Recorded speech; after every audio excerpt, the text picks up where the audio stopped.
শ্রীভূমি পুজো নিজের নামে নিজে অলঙ্কৃত এবং শ্রীভূমি ক্লাবের সুজিত বোস সহ গোল্ড মনে হচ্ছে পুরো পিওর গোল্ড দিয়ে বানানো এরকম মূর্তি, এবং তার ঠিক অপোজিটেই রয়েছে মাতা লক্ষ্মী। পাড়ার বাড়ি বলতে কি বুঝি আমরা, আমাদের পাড়াটাই আমাদের বাড়ি। তোমাদের সমস্ত ইউটিউবাররা তাদেরকে অনেক অনেক শুভেচ্ছা দিয়ে তোমরা যে ভূমিকাটা প্লে করো, সত্যিকারই তোমরা you are the unsung heroes. তোমরা যে কষ্ট করে রোদে জলে তোমরা গরমের মধ্যে শীতকালে তোমরা যেভাবে মানুষের কাছে পৌঁছে দিচ্ছ, এত সুন্দর সুন্দর যে পরিশ্রম করে এই কাজগুলো করা হয়, তোমাদের ভূমিকাটা সত্যি অনস্বীকার্য।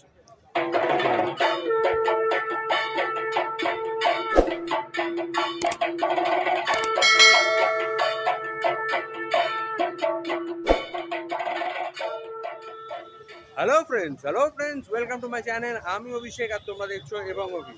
বর্তমানে কোথায় চলে এসেছি সেটা একটু ঘুরিয়ে দেখালে বুঝতে পেরে যাবে। হ্যাঁ, বিবেক রথ মানে Sreebhumi Sporting Club. Sreebhumi Sporting ক্লাবের আজকে কিন্তু দুর্গোৎসব 2024-এর শুভ উদ্বোধন। হ্যাঁ, শুভ উদ্বোধন তো হয়েছেই, কারণ আমি এইটা ওপেন জাস্ট তোমাদেরকে সম্বোধন করার জন্য যে ভিডিওটা একটু পরে শ্যুট করছি।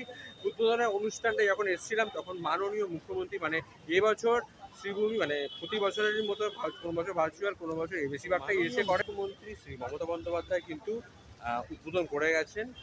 সেই সময় আমি তাড়াতাড়ি হুড়ি মানে একটু দেরি করে ফেলেছিলাম, তো তখন সিএম চলে এসেছিলেন। তো সেই সময় তাড়াতাড়ি ঢুকতে গিয়ে হয়তো তোমার ওপেন শ্যুট করা হয়নি। তো এখন উনি চলে যাওয়ার পরে সন্ধে হয়ে গেছে আমি জানি, কিন্তু তখনই আমি শ্যুট করে দিচ্ছি ওপেনিংটা। বাকি তোমার সকালের সেই ফুটেজেসগুলোও পাবে, মাননীয় মুখ্যমন্ত্রী যখন ছিল সেই ফুটেজেস পাবে। আর আমি প্রতিটা শ্রীভূমির ভিডিওই চাই যে শ্যুট করতে এই বিবেক রথের সামনে দিয়ে, তো জন্য আজকেও ওপেনিংটা আমি এখানেই রাখলাম। তো এই বলে চলো আর বেশি কথা বলবো না, সোজা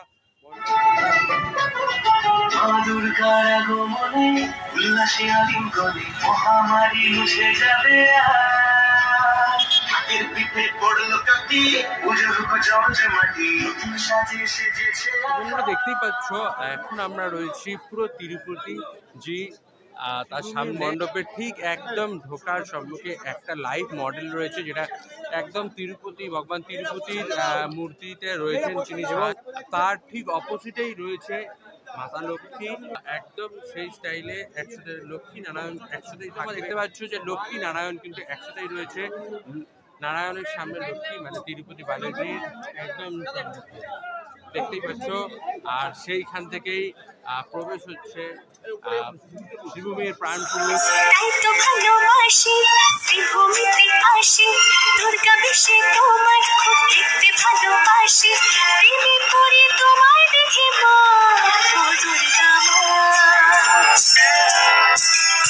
শ্রীমতী মমতা বন্দ্যোপাধ্যায়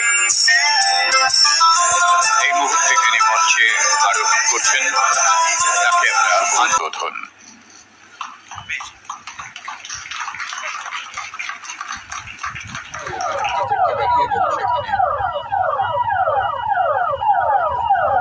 দেখতে পাচ্ছেন মোটরসাইকেলগুলি এক এক করে বেরিয়ে যাচ্ছে। উদ্বোধন করলেন মাননীয় মুখ্যমন্ত্রী শ্রীমতী মমতা বন্দ্যোপাধ্যায়।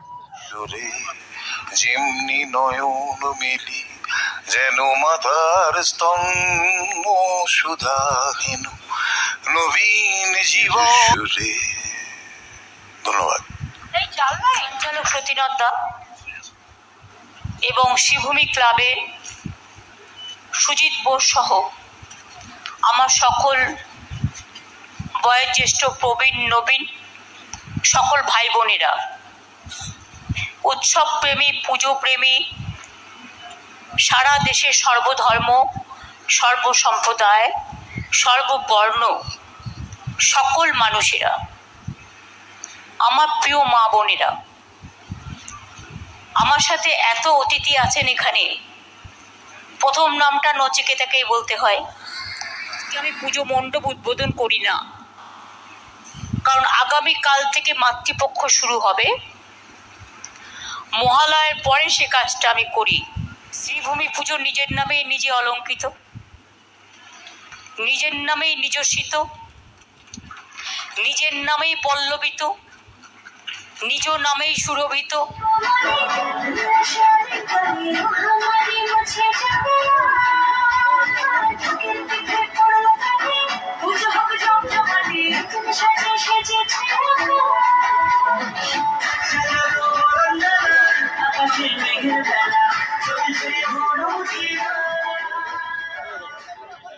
বন্ধুরা, ধীরে ধীরে কিন্তু মণ্ডপের সব লাইট জ্বলে উঠেছে, আর এই লাইটের সাথে মনেরও কিন্তু আনন্দ ধীরে ধীরে বেড়ে উঠছে। কারণ আলটিমেট কিন্তু আমরা সেই দুর্গাপুজো, বহু প্রতীক্ষিত এবছর দুর্গাপুজোতে কিন্তু 2024-এ পৌঁছেই গেলাম। এবছর দুর্গাপুজোও কিন্তু অনেকগুলো ঘাত প্রতিঘাত বা উপর নিচের মধ্যে দিয়েই পৌঁছেছে এই দিনটাতে। কারণ অনেক রকম ঘটনা ঘটেছে, সেগুলো কিন্তু আমরা কাটিয়ে সব খারাপকে মিটিয়েই আমরা আজ এই শুভর পথে। আর কিছুক্ষণের মধ্যেই দেবীপক্ষের আগমন হবে, পিতৃপক্ষের অবসান এবং দেবীপক্ষের সূচনা। আর সেই মহালয়ের পথে আর কয়েকটা মুহূর্ত রয়েছে, তো সেই মুহূর্ত আমরা চলেই আসবো আর দুর্গাপুজো শুরু হয়ে যাবে। আর সেই দুর্গাপুজোর শুরুটা সবসময় কিন্তু আমরা মনে রাখি যে এই শ্রীভূমির প্যান্ডেল দিয়ে। শ্রীভূমির মণ্ডপ মানে কিন্তু আলোর ঝলকানি, মানুষের দেখো এখনো মহালয়া হয়নি, যে উদ্বোধন হয়েছে, কিন্তু দর্শনার্থীর ভিড় দেখলে কেউ বিশ্বাস করবে না যে এটা শ্রীভূমির মণ্ডপ আর মহালয়া, মহালয়া। সবাই কিন্তু ঠাকুর দেখতে চলে এসছে, ভিড় প্রচন্ড, উৎসাহ চরমে পৌঁছে গেছে।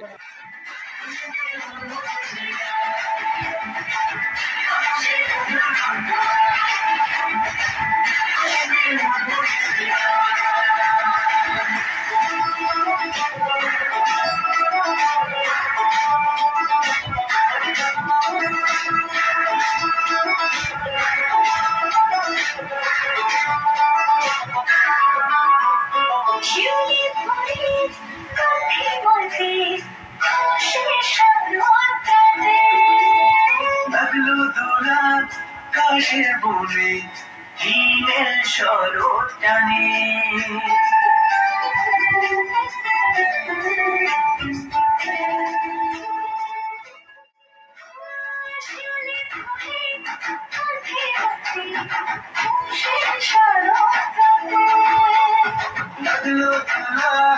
আকাশের বুনে দিনের শরৎ টানে। ষষ্ঠী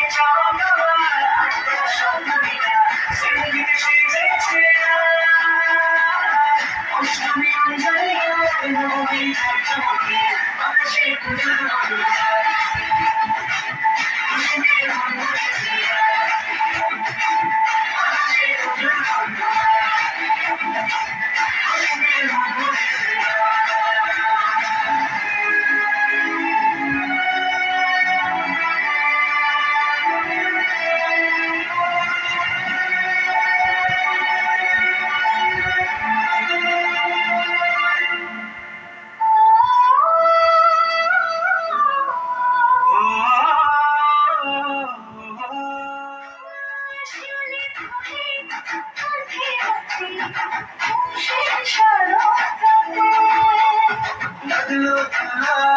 আকাশের বুনে দিনের শরৎ টানে।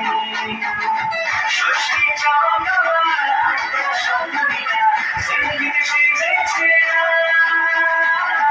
অষ্টমী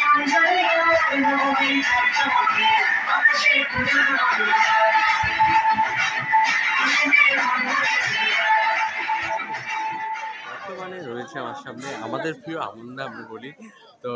দাদাকে প্রথম ঠাকুর আনা থেকে শুরু করে সব একদম খুঁটি পুজো থেকে শুরু করে আজকের দিনটা কেমন, এই জার্নিটা কেমন লাগে? দেখুন, এটা একটা জার্নি যেটা শুরু হয় বহুদিন আগে থেকে। More than a journey, I would say যেটা একটা এক্সপিরিয়েন্স, সেটা আমরা সবাই মিলে আমরা একটা এক্সপিরিয়েন্স আমরা করি।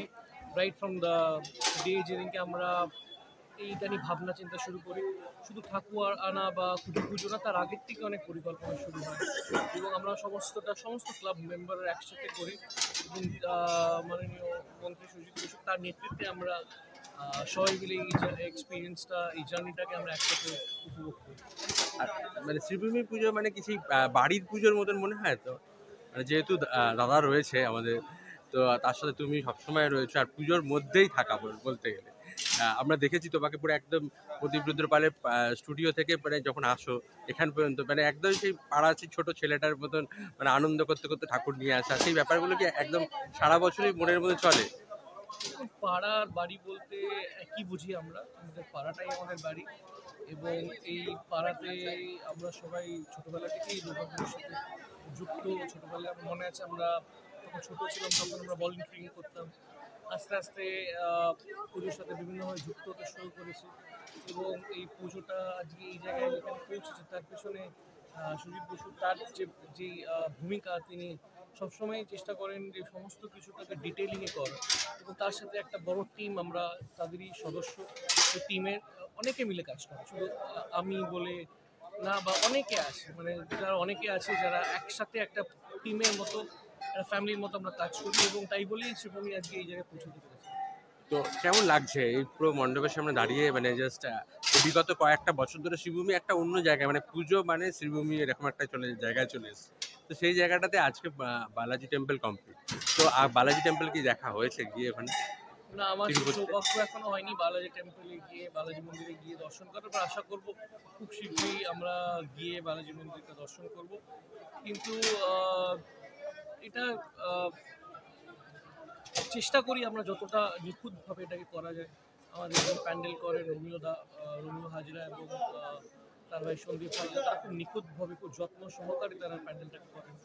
যেরকম আমাদের প্রতিমা যদি করেন প্রদীপ রুদ্রপাল, তিনিও অনেক পরিশ্রম করে তার টিমের সাথে তিনি করেন। আলোকসজ্জায় যেমন চন্দননগরের বাবু পাল রয়েছে, আরও কয়েকজন রয়েছে। তাছাড়া মায়ের যে গয়নাটা সেনকো গোল্ড তারা স্পন্সর করেন, তারাও খুব আন্তরিকভাবে তারা গয়নাটা করেন। এবং এই শ্রীভূমির সত্যি কথা বলতে গেলে শ্রীভূমির পুজো আজকে আপনারাও জানেন যে যে জায়গায় পৌঁছেছে, প্রথম 1, 2, 3 কিন্তু শ্রীভূমি পুজোই লোকে জানে। এবং সেটা আপনারাই করেছেন, আপনারা দর্শকরা যা আসেন বছরের পর বছর, তারা এই পুজোটাকে সার্থক আপনারাই বানিয়েছেন। সুতরাং সমস্ত কৃতিত্বটা আপনাদের। আর শেষ, আমার চ্যানেল এবং দর্শকদের কি বলবে? আপনার চ্যানেলের সকল দর্শকদেরকে অনেক অনেক আগাম শারদীয়ার শুভেচ্ছা। আজকে জানেন যে আজকে আমাদের উৎসাহিত সূচনা করেছেন এই মাননীয় মুখ্যমন্ত্রী মমতা বন্দ্যোপাধ্যায়। কিন্তু আগামীকাল থেকে আমাদের যে মণ্ডপের দ্বার উদ্ঘাটন হবে, সেটা আগামীকাল মহালয়া পূর্ণ লগ্নে। আমি সবাইকে বলবো আপনারা আসুন, এসে এই সুন্দর এই মন্দিরটি যেখানে শ্রীভূমিতে হয়েছে দর্শন করুন, মায়ের প্রতিমা দর্শন করুন। এবং তোমাদের সমস্ত ইউটিউবাররা, তাদেরকে অনেক অনেক শুভেচ্ছা দিয়ে তোমরা যে ভূমিকাটা প্লে করো, সত্যিকারই তোমরা you are the unsung heroes. তোমরা যে কষ্ট করে রোদে জলে তোমরা গরমের মধ্যে শীতকালে তোমরা যেভাবে মানুষের কাছে পৌঁছে দিচ্ছ, এত সুন্দর সুন্দর যে পরিশ্রম করে এই কাজগুলো করা হয়, তোমাদের ভূমিকাটা সত্যি অনস্বীকার্য। অসংখ্য ধন্যবাদ। তোমার থেকে এই অ্যাপ্রিসিয়েশনটা পাওয়া মানে একটা, এটা আমার বলেন, এটা তোমাদের, তোমরা যে কষ্টটা করো এবং সকলের পক্ষে সত্যি সম্ভব না, অনেকে দেশে থাকে বিদেশে থাকে, তারা তোমাদের মাধ্যমে এটা দেখতে পাচ্ছে। সুতরাং তোমাদেরকে অনেক অনেক অসংখ্য ধন্যবাদ। এবং তোমরা সত্যি পজিটিভলি কাজ করো। আজকালকার দিনে পজিটিভলি লোকেরা খুব একটা কাজ করে না, নেগেটিভিটি বা খারাপ দিকটাই বেশি চেষ্টা করে যে তুলে ধরার। তো সমাজে সব কিছুই খারাপ না, যেটা খারাপ সত্যিই খারাপ, কিন্তু যেটা ভালো সেটাকেও তো তুলে ধরতে হবে। তোমরা সেটা তুলে ধরো। অনেক অনেক ধন্যবাদ তোমাদের।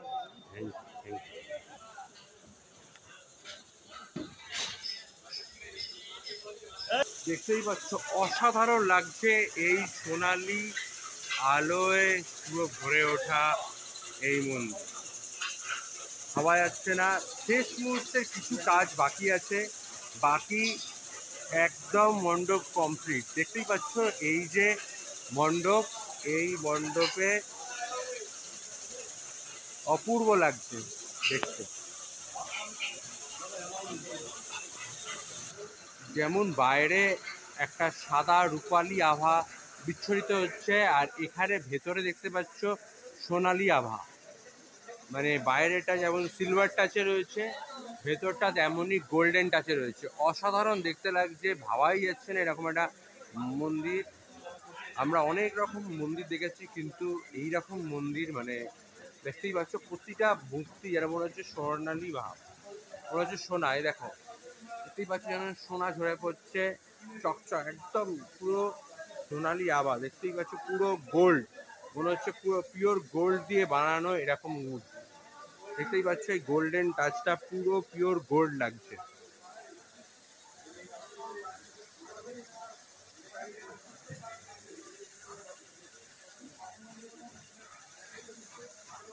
আর এই অপূর্ব অপূর্ব দেখতে লাগছে, অপূর্ব দেখতে লাগছে,